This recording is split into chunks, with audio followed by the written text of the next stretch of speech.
কে বলে জিয়া নাই, জিয়া সারা বাংলায় স্বাধীনতার ঘোষক জিয়া, লও লও লও সালাম, মুক্তিযুদ্ধের ঘোষক জিয়া, লও লও লও সালাম। মঞ্চে উপবিষ্ট শহীদ প্রেসিডেন্ট জিয়া রহমানের 43তম শাহাদাত বার্ষিকী উপলক্ষে আজকের অনুষ্ঠানের সভাপতি বাজিতপুর পৌর বিএনপির সম্মানিত সভাপতি, ভোটের মাধ্যমে সাবেক নির্বাচিত মেয়র জনাব এহসান কুফিয়া, আজকের অনুষ্ঠানের প্রধান অতিথি বাংলাদেশ জাতীয় দলের চেয়ারম্যান, 12 দলীয় জোটের সমন্বয়ক অ্যাডভোকেট সৈয়দ ইয়াসিনুল হুদা, উপস্থিত আছেন বাজিতপুর উপজেলা বিএনপির সাবেক সহসভাপতি, দুইবার উপজেলা চেয়ারম্যান মনোনয়ন প্রাপ্ত আমাদের সিনিয়র বড় ভাই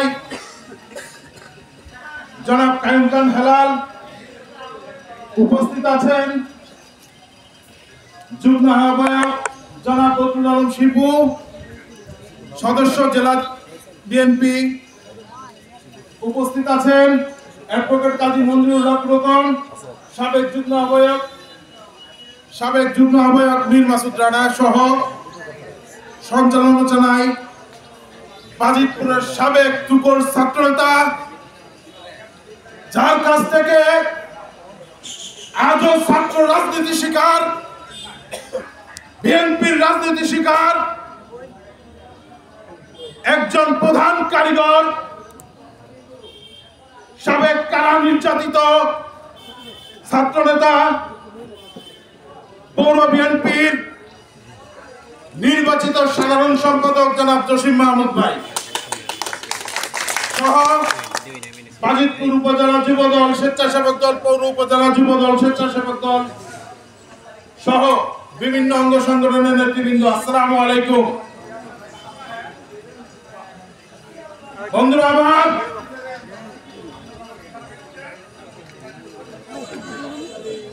1971-এর মহান স্বাধীনতা যুদ্ধে শহীদ প্রেসিডেন্ট জিয়া রহমানের ঘোষণার মাধ্যমে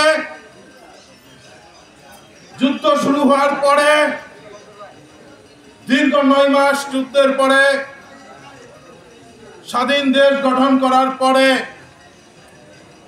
একটি চক্র স্বাধীনতার উদ্দেশ্যকে ভুলণ্ঠিত করে একদলীয় শাসন ব্যবস্থা তৈরি করেছিল এবং সেই একদলীয় শাসন ব্যবস্থা থেকে দেশকে মুক্ত করে বহুদলীয় গণতন্ত্রের সৃষ্টি করে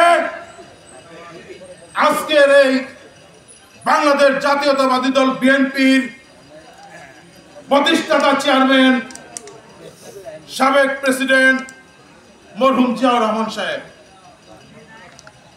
এবং তারই আদর্শে বাংলাদেশ জাতীয়তাবাদী দল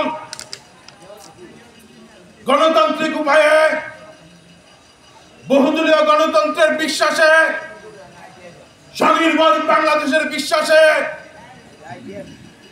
সারা দেশব্যাপী বিএনপির রাজনীতি পরিচালিত হয়। এবং বিএনপি এমন একটি সংগঠন শুধু বাংলাদেশ নয়, সারা দক্ষিণ এশিয়ার মাধ্যমে অন্যতম একটি রাজনৈতিক সংগঠন, যার মধ্যে আদর্শ, দেশপ্রেম, মানুষের প্রতি কমিটমেন্ট সবকিছু নিয়ে পরিচালিত হয়। বন্ধুরা আমার, আপনারা জানেন বাংলাদেশের চলমান উন্নয়নে চক্রান্ত করে 111 সরকারের মাধ্যমে বাংলাদেশ জাতীয়তাবাদী দল বিএনপিকে হটানোর পরে মিথ্যা মামলায় সাবেক 3 বারের প্রধানমন্ত্রী দেশনেত্রী বেগম খালেদা জিয়াকে সাজা দেওয়া হয়।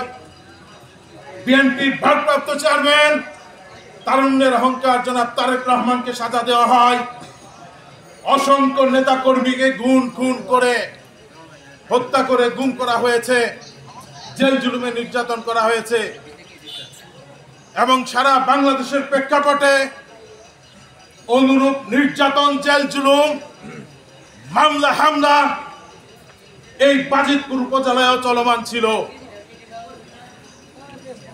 বন্ধুরা আমার, আপনারা দেখেছেন গত 15টি বছর আমার নেতা জনাব তারেক রহমান তার মাকে, অসুস্থ মাকে দেখার জন্য হসপিটালের বেডে একটা মুহূর্ত আসতে পারে নাই। আপনারা যাদের মা জীবিত আছে, আমি বিশ্বাস করি আপনার মা যদি হসপিটালে ভর্তি থাকে, আপনি যত বাধাই আসুক সবকিছু ত্যাগ করে হলো আপনি আপনার মাকে দেখতে হসপিটালে চলে আসবেন। কিন্তু আমার নেতা তারেক রহমান দলের নেতা কর্মীদের সাথে সেই বেইমানি করেন নাই বিদায় ইনি এই সরকারের সাথে আতায়াত করেন নাই। উনি যদি সরকারের সাথে আতায়াত করতেন, উনার অসুস্থ মার পাশে বসতে পারতেন, উনার মাকে বিদেশে চিকিৎসায় পাঠাতে পারতেন, উনি দেশে আসতে পারতেন, তো আসেন নাই। এই অবৈধ সরকার সেই সুযোগ দেয় নাই। কিন্তু দুঃখজনক ব্যাপার, আমরা সেই দল করে গত নির্বাচনে বাজিতপুর নিকলি উপজেলায় নির্বাচনী আসনে গত 18 নির্বাচনে মনোনয়ন প্রাপ্ত জনাব শেখ মুজিবুর রহমান ইকবালের নেতৃত্বে যেইভাবে নোংরা ভাবে দায়িত্বশীল পদে থেকে দেশনেত্রী বেগম খালেদা জিয়ার রক্তের সঙ্গে বেইমানি করে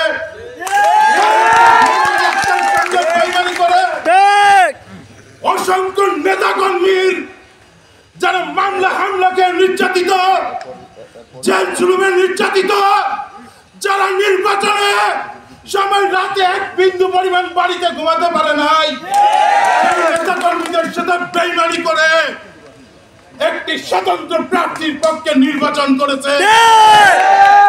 আমি তার এই কার্যক্রমকে ঘৃণা জানাই। তার চেয়ে বেশি দুঃখ ভাই যখন দেখি বাজিতপুর উপজেলার এক সময়ের তুকর ছাত্র নেতা, যেই ছাত্র নেতাকে ছাত্রদল মনিরুজ্জামান মনিরকে আমি স্যালুট করি, কিন্তু উপজেলা বিএনপির যুগ্ম আহ্বায়ক মনিরকে তার চেয়ে বেশি ঘৃণা করি। এই সরকার তাকে গত 18 তারিখে মিথ্যা মামলায় জেলে নিয়ে গিয়েছে, আর উনি জেলে বসে কিছু টাকার লোভে আমার নেতা তারেক রহমানের ঘোষণাকে অমান্য করে, বিএনপির ঘোষণাকে অমান্য করে, বাজিতপুর নিকলির মাঠের নেতাদের পরিশ্রমকে অবজ্ঞা করে, জুলুম নির্যাতনকে অবজ্ঞা করে উনি জেলে বসে ফোন করেন নির্বাচনে অংশগ্রহণ করার জন্য। জানাই এই ধরনের কার্যক্রমকে এবং বাজিতপুর উপজেলার যেসব নেতারা গত জাতীয় নির্বাচনে এবং আমরা দেখেছি নিকলি উপজেলা নির্বাচনে কত ন্যাক্কারজনক ভাবে আমাদের অসুস্থ মায়ের মতো নেত্রী দেশনেত্রী বেগম খালেদা জিয়ার সাথে বেইমানি করে, তারেক রহমানের সাথে বেইমানি করে, বিএনপির নেতৃবৃন্দের সাথে বেইমানি করে তারা নির্বাচনে অংশগ্রহণ করেছে। তাদেরকে ধিক্কার জানাই। আমি আমার নেতা জনাব তারেক রহমানকে একটা কথাই বলতে চাই, নেতা দুষ্টু গরুর চেয়ে শূন্য গোয়াল ভালো। আপনি দল থেকে বহিষ্কার করুন, আপনি দলকে বাঁচান বাজিতপুর নিকলিতে। এই নিবেদন করে আমি আমার বক্তব্য শেষ করছি। এবং আরেকটি কথা না বললেই নয়, নেতার কাছ থেকে রাজনৈতিক শিষ্টাচার শিখবে। আমার সামনে আমার সিনিয়র 3 জন নেতা বসা, অনেক রোকন ভাইয়ের সবাই সিনিয়র আমার। তারপরে ধরেন পদাধিকার বলে আজকে হাসানুল হুদা ভাই, অ্যাডভোকেট হাসান কুফিয়া, জনাব কাইম খান হেলাল ভাই। আমি হেলাল ভাইয়ের সামনে, ভাইদের সামনে মাথায় চশমা নিয়ে বসে থাকবো, এটা কোন নম্রতা ভদ্রতা? আপনি নেতা হয়ে যদি এই ধরনের আচরণ করেন, কর্মীরা কি শিখবে? এবং যে নেতার সামনে বসে এই ধরনের আচরণ করেন তারপরের নেতা, এটা অত্যন্তই দুঃখজনক, রাজনৈতিক শিষ্টাচার বহির্ভূত। ভালো নেতা যদি হয়, ভালো কর্মী বাহিনী হবে, সুসংগঠিত দল হবে। ক্যাডার দিয়ে মারামারি করা যায়, রাজনীতি করা যায় না। আচরণেই বোঝা যায় উনি কি আসলে নেতা নাকি উনি ক্যাডার। এই প্রশ্ন আপনাদের কাছে রেখে গেলাম। এই বলে আমি আমার বক্তব্য শেষ করলাম। আসসালামু আলাইকুম। বাংলাদেশ জিন্দাবাদ, দেশনেত্রী বেগম খালেদা জিয়া জিন্দাবাদ, তারুণ্যের অহংকার তারেক রহমান জিন্দাবাদ।